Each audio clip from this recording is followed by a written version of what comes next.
À travers cette messe d'action de grâce organisée pour se souvenir de l'illustre disparu, 9 ans après sa mort, le président de la République Félix-Antoine Tshisekedi Tshilombo, qu'accompagnait la distinguée première dame Denise Nyakeru, ainsi que maman Marthe Kassalou, veuve d'Étienne Tshisekedi Wamulumba, a tenu à honorer la mémoire de son père biologique disparu, mais dont l'héritage politique et moral continue d'inspirer des générations entières.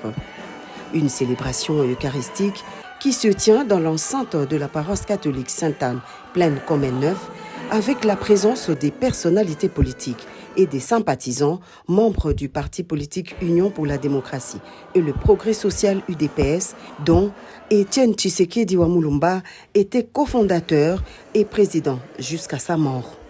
Tous ont tenu à rendre un hommage appuyé à celui qui est assurément considéré comme le père de la démocratie en République démocratique du Congo. Dans son homélie tirée de l'évangile de Matthieu au chapitre 5, verset 9, l'officiant du jour, l'abbé Jacques Mbayi, illustre son message sur les 8 béatitudes.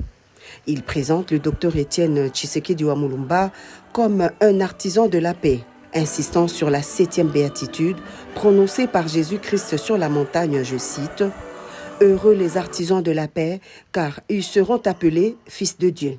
À cet effet, l'abbé Mbayi a admiré le parcours politique d'Étienne Tshisekedi, particulièrement son opposition, durant laquelle l'homme n'a jamais pris les armes pour lutter contre la dictature sous toutes ses formes.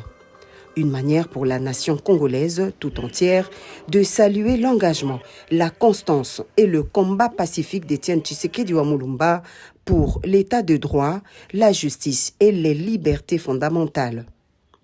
Décédé le 1er février 2017 à Uccle, à Bruxelles, Dr Étienne Tshisekedi Wamulumba était successivement commissaire adjoint à la justice en 1960, ministre de l'Intérieur entre 1965 et 1968, directeur général de l'École nationale de droit et d'administration ENDA de 1961 à 1965, député national et 4 fois Premier ministre en 1991, 1992, 1993 et 1997.